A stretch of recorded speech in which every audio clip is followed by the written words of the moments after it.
Between the kids being home and hosting, everything in our house gets used up in summer. With Instacart, I can save money by stocking up on all my favorite summer brands. I save time by getting everything delivered in as fast as an hour. And I save myself a sink full of dirty dishes by stocking up on paper plates for the annual summer cookout. Save more on summer essentials? Spend more time enjoying summer. Add summer to cart. Download the app to get free delivery on your first 3 orders. Offer valid for a limited time. Minimum $10 per order. Additional terms apply. This episode is brought to you by Shopify. No matter how big you want to grow, Shopify gives you everything you need to take your business to the next level. Shopify is the commerce platform that makes it easy to show up and sell exactly the way you want to. No need to code or design. Sign up for your $1 per month trial period today. Visit shopify.com/offer23 to get started. Welcome to the Human Capital Innovations Podcast, your go-to source for personal, professional, and organizational growth and development. We hope you tune in often for all things people management, organizational development and change, organizational leadership, and social impact related. Maximize your personal and organizational potential with Human Capital Innovations Podcast.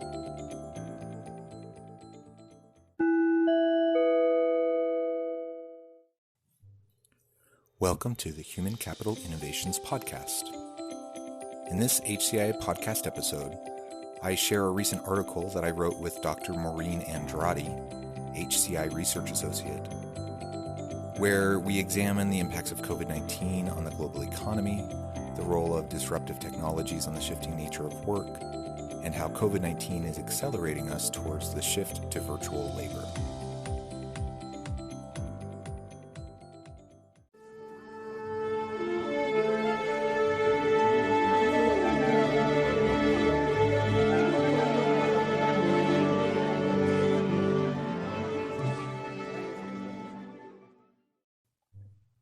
Consider how the nature of work has shifted over the past 50 years.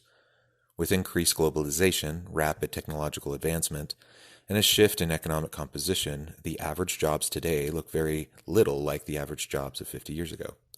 These jobs were largely industrial and agricultural in nature, with a relatively small percentage of service sector jobs as a proportion of the overall economy. While we do not have a crystal ball and cannot predict with any assurance what the next 50 years will look like, past trends provide us with clues for the coming decades as we move headlong into the fourth industrial revolution. This revolution will be characterized by rapid technological progress, where the application of new technologies will cause sudden change. As such, it seems clear that the technology of the future is changing the business of today and tomorrow. Apart from tracing historical trends to make predictions, unexpected global events such as COVID-19 and their impact on the world of work and the economy must be carefully considered. Such events may accelerate current trends or establish new directions. In what follows, we will explore 1. An overview of COVID-19 global impact on work and economies. 2. Technological innovations influencing shifting work conditions. 3. COVID-19 accelerating the shift to a new normal in the workplace and the future of work in the post-pandemic world. 4. The future of work in the global south. And 5. Policy questions and implications. Much uncertainty exists on the full impact, short and long term, of COVID-19 on the workforce and economy. Current strategies enacted by governments around the world, referred to as life support, have been put in place to avoid a complete breakdown of the economy. Indeed, economic consequences of the pandemic could lead to the worst global recession in the past 150 years. Nearly 10 million U.S. workers filed for unemployment in the first 2 weeks of pandemic-related lockdowns. Adding further complexity to the issue is the unknown nature of the virus in terms of future outbreaks and trajectories. Workers around the world are being hit hard by the impact of COVID-19. The Economist estimates that sectors facing the most significant output declines employ 38% of the world's workforce, which now faces layoff and furlough measures. Employees most affected, such as in the tourism and hospitality industries, are in employment situations that depend on being physically on the job. Also vulnerable are workers in sectors providing essential services such as healthcare, food, and logistics. Although these workers remain employed, the work may be low paying or involve exposure to potentially hazardous and stressful conditions. While tech companies are benefiting from increased reliance on their products, smaller startup companies may face more difficulties in the future, especially with the likely decreased dependence on Chinese supply chain. Pharmaceutical and biotech companies will recognize gains related to innovations in new drugs and vaccines, while anxieties about the safety of businesses such as bars, restaurants, bakeries, and gyms may persist and require owners to entice customers to return. Currently, 54% of small and medium-sized firms with fewer than 500 employees are closed or expected to close. On a more positive note, many companies have been able to respond to the crisis through the use of technology, such as video conferencing tools which enable online meetings, work from home, and stress-releasing activities such as exercise classes. An expected long-term impact of adopting these technologies on a more widespread basis is an increase in telework or working from a distance after the pandemic. The economic effects of the pandemic are simultaneously creating opportunities for some industries and setbacks for others. E-commerce is expanding, with some companies reporting that online shopping has doubled, even in instances where it was already high. This suggests that in a post-pandemic world, these increased levels may continue as consumers more fully recognize the convenience of online shopping. Smaller companies or startups less able to quickly adapt may face more difficulties in the future and see a higher failure rate. The companies that survive will seek greater diversification in suppliers over single sourcing to reduce dependence. Some companies may also decide to relocate factories and manufacturing to their home countries and find cost-efficient technology to reduce cost. Worldwide, pandemic-caused lockdowns are projected to impact 4 out of 5 workers, or a total of 2.7 billion people, with the most severe effects in food production, accommodation, retail and wholesale, business services, and manufacturing sectors, which account for 37.5% of global employment. Technological innovations influencing shifting work conditions. As organizational leaders, it seems we are increasingly bombarded with messages about disruptive innovations and the changing nature of work.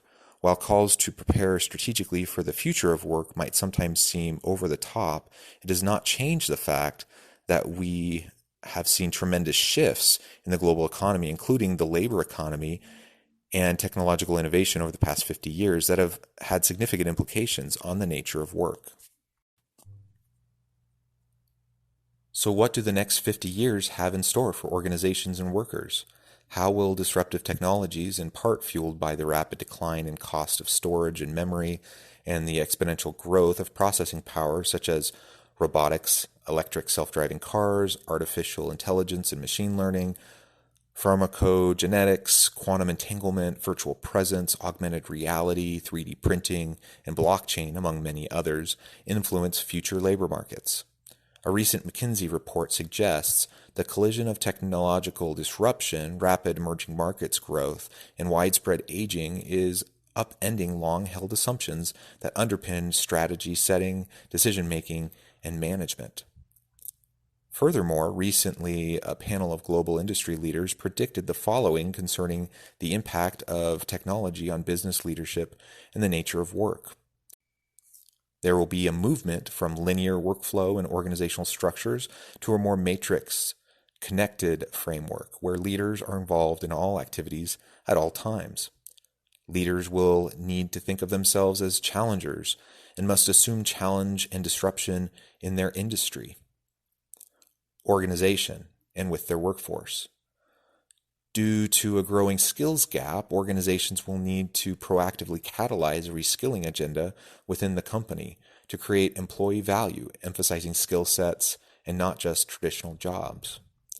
There will need to be a renewed focus on lifelong learning to attract and retain the best talent. Additionally, organizations will need to explore other untapped labor markets with a focus on inclusivity and diversity. There will be a massive displacement of jobs. PricewaterhouseCoopers, for example, projects that 40% of jobs will be replaced or displaced in the next 15 years, particularly low-skilled and financial service sector jobs. There will be a hyper-competitive hunt for talent in a new robotic and automated economy where all surviving companies will need to evolve into tech companies. As societal values shift, likewise, there will be shifting company responsibilities, with an increased emphasis on corporate social responsibility, social innovation, and broader social impacts of organizational activities. There will be a continually shifting geopolitical landscape towards non-Western countries, the Global South, Asia, Africa, Latin America, that needs to be considered in organizational strategic approaches. Each of these technology-driven trends and drivers is directly influencing the shifting trajectories in what work will look like in the future. In The Future of the Professions, How Technology Will Transform the Work of Human Experts, Richard and Daniel Susskind examine the intersection of these rapidly advancing innovative technologies and the shifting nature and transformation of work and professions, providing theoretically grounding and ample examples of emerging technologies, organizations, and work arrangements. Furthermore, in The Future of Work, Robots, AI, and Automation, Darrell M. West sees the United States and the world at a major inflection point that will have to grapple with the likely impact of an increasingly automated and technologically advanced society on work, education, and public policy.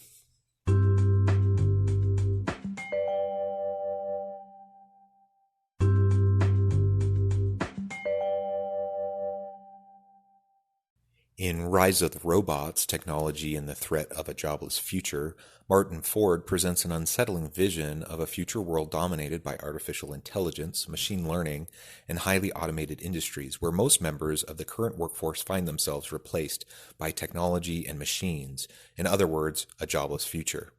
Based on recent economic and innovation trends, Ford argues that the rapid technological advancement will ultimately result in a fundamental restructuring of corporations, governments, and even entire societies. As middle-class jobs gradually disappear, economic mobility evaporates, and wealth is increasingly concentrated among the elite super-rich. This vision of the future is in stark contrast to those shared by experts in a recent Pew report, who generally hold to a more optimistic view of the next 50 years of digital life. In Gigged, The End of the Job and the Future of Work, Sarah Kessler examines the shifting psychological contract between organizations and workers, discusses trends in the organization of work, and documents the movement in recent decades away from traditional employment models and towards part-time work and contingent employment arrangements such as independent contracting and project-based gig work. While such work has always been a part of informal economies around the world, the trend is increasingly common in traditional organizations as well, bolstered by the success of companies like Uber and Airbnb. COVID-19 accelerating the shift to a new normal in the workplace and the future of work in the post-pandemic world. Has the COVID-19 global pandemic hastened the shift to a more virtual and contingent workforce? What does this all mean for the organizations, workers, and societies as we move into a post-pandemic world?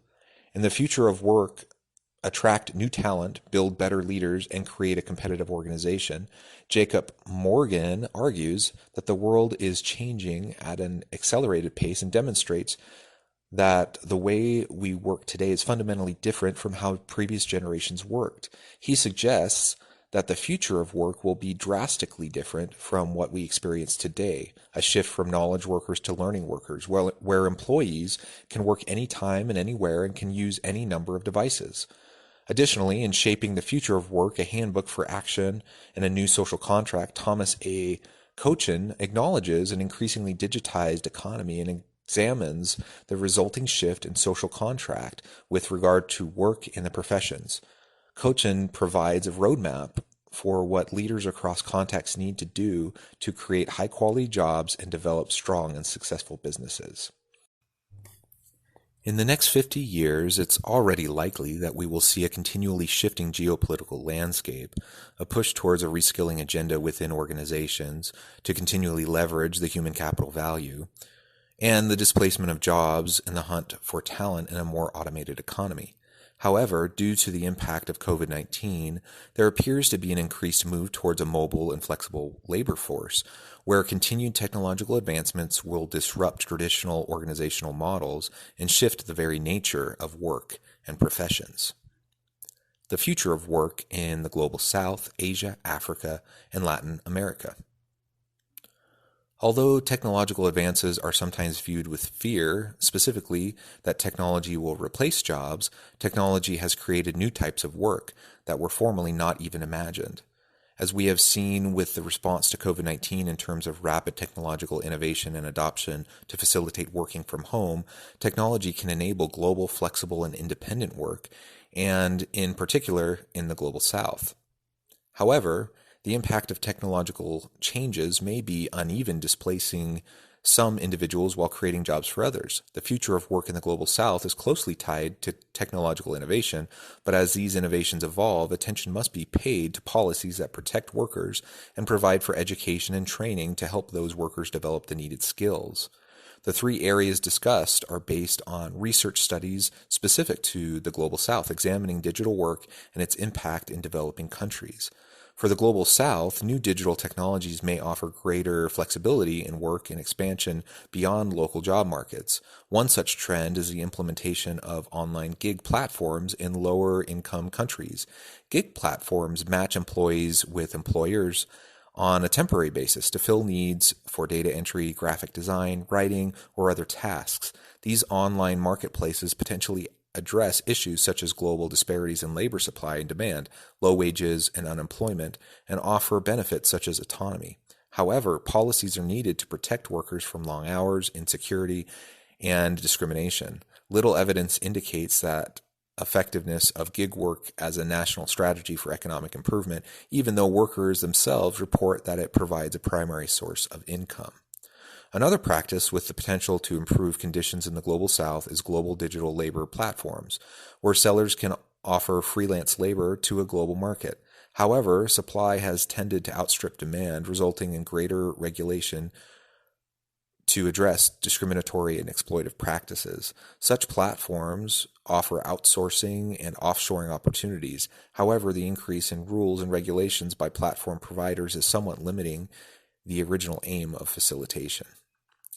Potential job loss due to automation is an ongoing concern and indicates how technology can enable greater flexibility, work opportunities, and opportunities for some while displacing others. In India, for example, increased automation is expected to impact unskilled and low-skilled workers significantly. This leads to a dilemma for policy and decision makers in terms of upgrading technology to increase productivity while simultaneously finding ways to protect workers, such as reskilling. In summary, technological change impacts countries and the workers within them in different ways, necessitating ongoing innovation, education to ensure people have needed skills, regulation, and appropriate policy. This is particularly true in the Global South, where though technology is enabling the expansion of work opportunities and better work conditions, the outcomes are mixed. Policy questions and implications. So what does this all mean for corporate and government leaders? What are the core competencies of organizations that are prepared for these technological disruptions in a post-pandemic world? How does the shifting nature of work influence needed professional competencies? Some specific questions, each with its own policy considerations, include: what are the core competencies of organizations that are prepared for these technological disruptions? What does this mean for organizational budgets and technical footprints? Whose role is it in corporations and governments to be the futurist? How do we get leaders to look externally outside the organization for strategy? What are the new professional competencies of the future virtual worker? How quickly can organizations recruit pivotal roles that were not previously in the company? Should new employees' skills, competencies, and capabilities be built, borrowed, or bought? How can organizations provide balanced risk management and a heightened pace of change? The Pew report on our digital future also highlights related public policy areas that may be of concern as we move into an uncertain future. These include creating a fair and equitable digital future around public policy and regulation, the technology-enhanced disruption of existing social and political structures, privacy rights, and issues connected to the environmental degradation of the earth. Regardless of what the future holds, increasingly leaders need to be socially minded, data-driven, decisive, champions of talent, and disruptors. These are questions leaders need to be asking and discussions we need to be having now so that we are prepared for the future of work, and particularly for the unexpected, disruptive global events.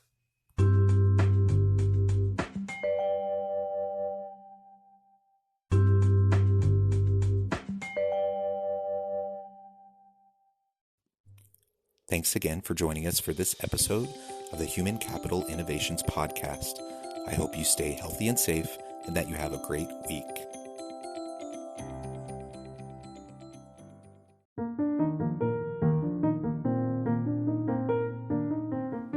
Check out our new weekly LinkedIn newsletter, Alchemizing Human Capital, exploring industry trends via original research and interviews with executives and thought leaders from across the globe. We look forward to having you join us.